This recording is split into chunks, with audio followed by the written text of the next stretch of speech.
After losing to Texas A&M, suddenly the Missouri Tigers really need a victory against Mississippi State, but with an undermanned backcourt. How likely is that, and how we looking heading into March? Let's talk about it coming up right now on Locked On Mizzou. You are Locked On Mizzou, your daily podcast on the Missouri Tigers, part of the Locked On Podcast Network, your team every day.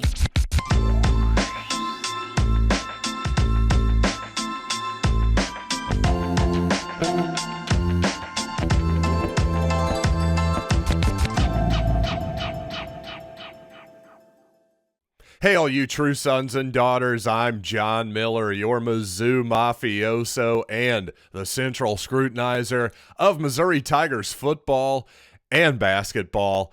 And with LinkedIn Jobs, you can hire qualified candidates more efficiently by matching open roles with people who have the skills, values, and experiences to help you achieve your 2023 goals. Post your job for free at linkedin.com/lockedoncollege. Terms and conditions apply. And I have to say, if you'd have told me before that Aggies game on Saturday at Mizzou Arena that Texas A&M would have had 21 turnovers, I would have thought Missouri would have won pretty comfortably, especially with Kobe Brown continuing his streak of incredible shooting from downtown, knocking down 5 3-pointers in the game. But unfortunately, obviously, Texas A&M took the lead there late second half and never relented. You got to give them a lot of credit, without a doubt. And in fact, I think they're a lot better than they've gotten credit for by a lot of analysts so far. I'm among those people who's a little bit confused as to why they had a couple bad losses in the non-conference season for sure. But the idea that a team that is locked into the second seed in the SEC to end the season isn't going to be in the NCAA tournament, I mean, come on, that's crazy. They're definitely going to make the field. But regardless, Missouri, I thought, it just got really hard for them offensively at the end of the game. Obviously, to say it for the millionth time, folks, I don't have any inside knowledge on Isaiah Mosley. I wish I did. I wish I knew what was going on, but he's not here right now. That's the bottom line. I believe the third straight game that Mosley has missed, and indeed, this could have easily been Missouri's third straight loss in a row. If Gholston doesn't hit a fairly incredible shot against Tennessee, well, this would have been Missouri's third straight loss. And I think why you're seeing Missouri struggle a little bit here is fairly simple. It's a lack of depth on the perimeter. With Mosley out, well, you're down a scorer, you're down a ball handler, and also with Trey Gomillion not being able to play, I know some people have soured on Trey a little bit. I'm not one of them. I still think he's an important part of this rotation, and you saw in this most recent game, Trey only able to play 3 minutes in the ball game, had a turnover, didn't take a shot. So obviously he was a complete non-factor.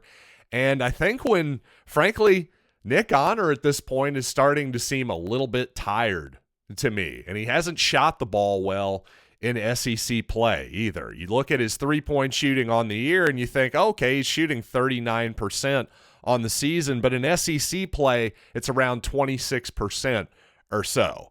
That's not quite getting it done, obviously. And when Sean East doesn't have it going, it just puts a lot of pressure on Honor as the one-point guard on this team, essentially. Again, when East doesn't have it going, which he didn't really against Texas A&M.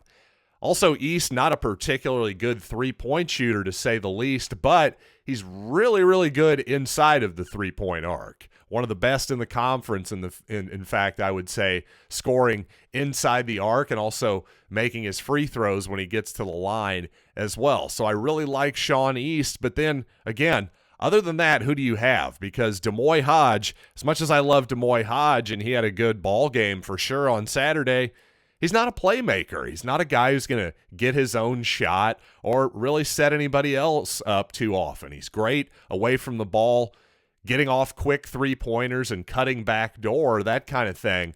I love him as a player, but again, with those guys out of commission, it just makes it hard on Missouri right now, especially when DeAndre Gholston in the second half, I haven't seen anybody on the Missouri beat really talk about this. It wasn't brought up in the postseason in the post game by Dennis Gates or anyone else, but it was pretty clear to me that DeAndre Gholston had an injured left elbow, left arm, something like that in the second half. Because if you may have noticed, if you were at the game, several people did notice this, including my dad who was at the game with me. Well, Gholston was clearly favoring that left arm. He was clearly getting it rewrapped, some kind of treatment on it. And at one point, he took a shot warming up that was well short. I mean, a couple 3 feet short. And it just seemed like there was a couple times where, Lord knows DeAndre Gholston, as we've said many times, he's a lot of things, but shy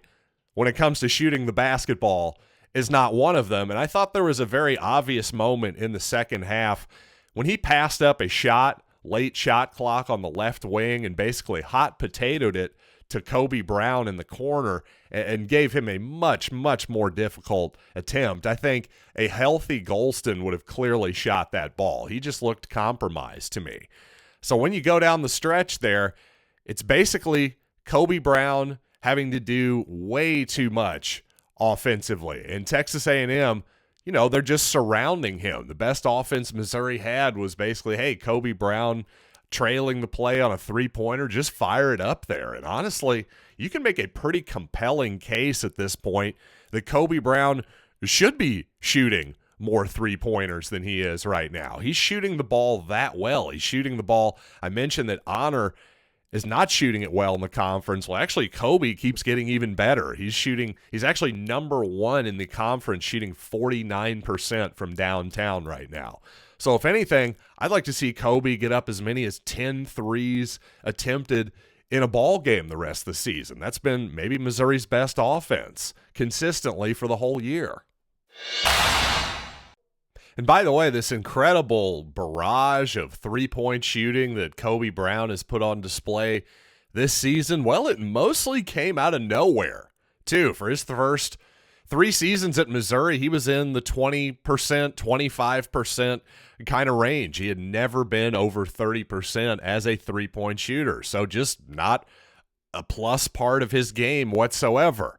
But if you were really paying attention to a bad Missouri season last year, well, you would have noticed that he was over 80% from the free throw line last year on a career high in attempts, and kept getting better as the year went along in that, much like his three-point shooting this season. Well, in SEC play, he was nearly 90% from the free throw line. So even though his three-point shooting wasn't a factor his junior year, that does portend good things. If you're that high level of a free throw shooter, if you're getting above 80%, even pushing toward 90%, well, that says you've got a great shot. And it actually isn't, in retrospect, as much of a surprise that Kobe has improved his three-point shooting this season. It's just a surprise to this extent. To be hitting 49% in SEC play so far and 47 on the year. Yeah, this isn't a coincidence at this point. This is just who he is. He's a really good shooter now. And it's been impressive, and it's something that may get him a paycheck in the NBA as well. You never know. And, I got to say, I was playing the optimist. After the Auburn game, I still felt pretty good about Missouri's chances toward the end of the season to be in the field of 68, but obviously a little bit more nervous after dropping a game at home to Texas A&M. So let's talk about what Missouri needs here down the stretch and a little bit about a big-time game for Missouri tomorrow against Mississippi State.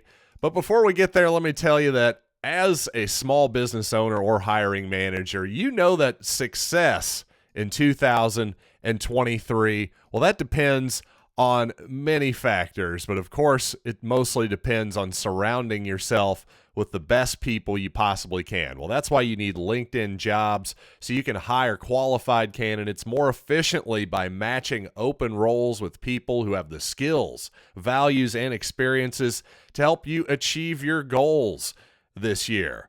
Well, I tell you what, LinkedIn Jobs, from my experience, they make it so easy to screen and rate applicants based on whatever job qualifications you need. You don't want to waste time with the wrong people. Narrow it down, find the right people, make your life easier. And again, LinkedIn Jobs helps you find the qualified candidates you want to talk to faster. So post your job for free at linkedin.com/LockedOnCollege. That's linkedin.com/LockedOnCollege to post your job for free. Terms and conditions apply. Thanks for making Locked On Mizzou your first listen every day. Make sure you check out Locked On College Basketball. Everything you need to know about college hoops in one place, less than 30 minutes a day. That's Locked On College Basketball, available on YouTube and wherever you get your podcasts. And I will say, if you want a question, or maybe, well, let's just say, use the retroactive hindsight that we all have, that is always 2020, to say, well, maybe what could have Missouri have done a little different in that ball game. Again, down the stretch there, it just felt like Honor and DeAndre Gholston, again, with what I perceived was some sort of left arm injury for sure for DeAndre.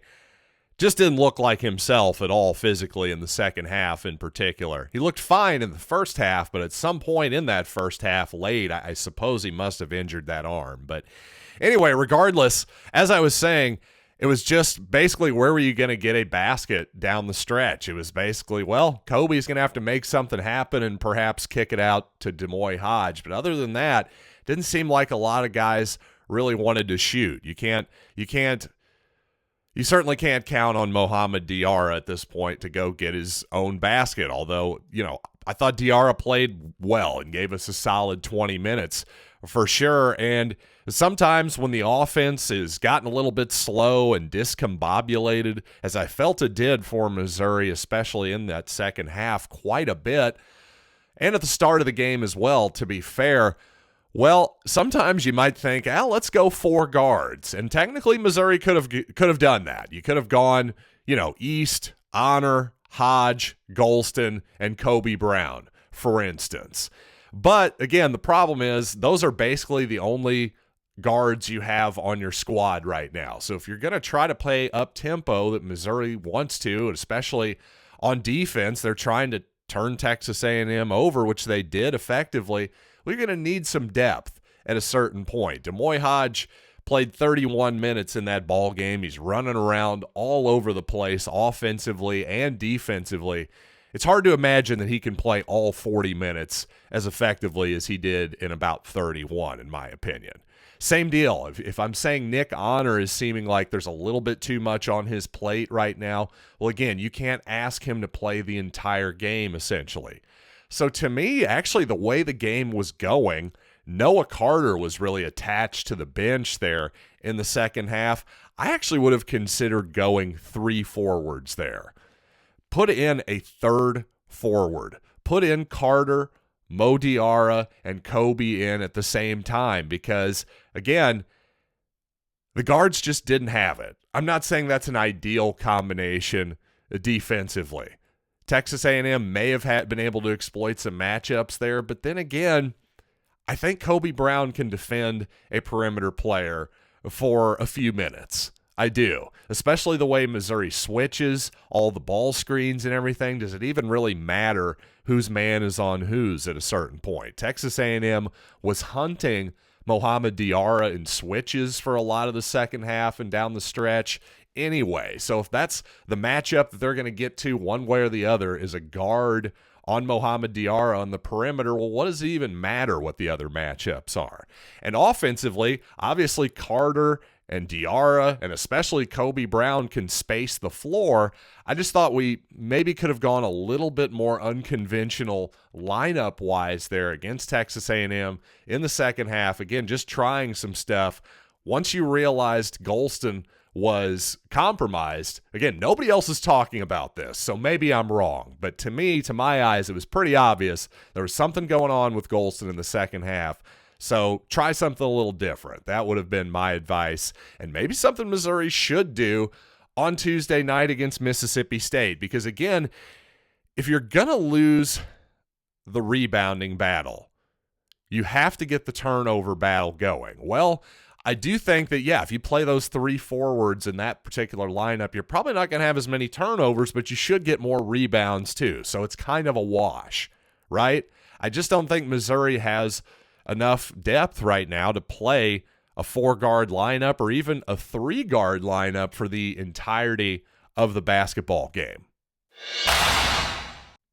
Obviously not one of the most fun games of the season for Mizzou basketball fans, but for Mizzou football fans, it was fun to see Jeremy Maclin and Sean Weatherspoon hanging out courtside together and having a good old time, of course getting a big ovation from the crowd. And speaking of Mizzou football, perhaps Missouri's quarterback of the future made his debut on the baseball diamond last night. Of course, I'm talking about Sam Horn. How did he look? The Tigers' big-time victory last night, so let's talk about Sam Horn. But first, I got to tell you about Built Bar, because if you're looking for a delicious treat and you don't want all the fat and sugar of all those candy bars that are by the impulse section of the store, well, you got to try Built Bar, because with Built, healthy is actually tasty. Seriously, they're delicious, so you won't think they're good for you, but you're wrong. Oh, you're so wrong, because, well, Built Bar is covered in 100% real chocolate, but only 130 calories, 4 grams of sugar, and a massive 17 grams of protein in every bar. And of course, you can go to Built.com right now to order a box, or Sam's and Walmart as well. If you're close to a Sam's, go grab a 13-bar box with our hit flavors, brownie batter and churro, and guess what? You can thank me later. Well, Tiger baseball's off to a productive start. Missouri played 3 games down in Arlington, Texas at Globe Life Field, where the Rangers play. Lost the opener to Oklahoma State, but beat Texas 6-5, and then another 1-run victory yesterday against TCU, a big-time comeback victory by the Tigers. In fact, in extra innings, the Tigers gave up some runs early in the ball game, trailing 6-3, and wouldn't you know it, they call Sam Horn into the ball game, and Sam pitches 3 scoreless innings, gave up 1 hit, even touched 97 miles an hour, according to the broadcast, on one of his strikeouts that I saw. So obviously a very impressive debut by the Missouri pitcher and quarterback as well for the Missouri baseball team. But TCU, number 16 in the country at the moment. Texas obviously has really good baseball all the time. So this is an excellent start for Missouri, quite honestly. So good for them, and a big start for Sam Horn on the mound as well. Obviously, those 3 scoreless innings just kind of buoyed the team a little bit, shut down TCU and the Horned Frogs, and allowed Missouri to come back in that ball game. So good for Sam, good for the Mizzou baseball team. And if you're worried that this somehow is going to affect Mizzou football in some way, well, don't know really what to tell you there. I think this is Sam having some fun and playing baseball, and I applaud him for that. Maybe he's a major league prospect someday. We shall see. And we shall see if Missouri can pick up a home victory against Mississippi State tomorrow. Got to avoid a 3-game losing streak. Got to avoid the bubble. I want to stay off of it. Stay as far away from it as possible. So I'll have a preview of the Bulldogs game tomorrow. So thanks for joining me, as always, here on Locked On Mizzou. And be sure to check out Locked On College Basketball on YouTube and wherever you get finer podcasts. So until next time, I'm John Miller, and thanks for listening to Locked On Mizzou.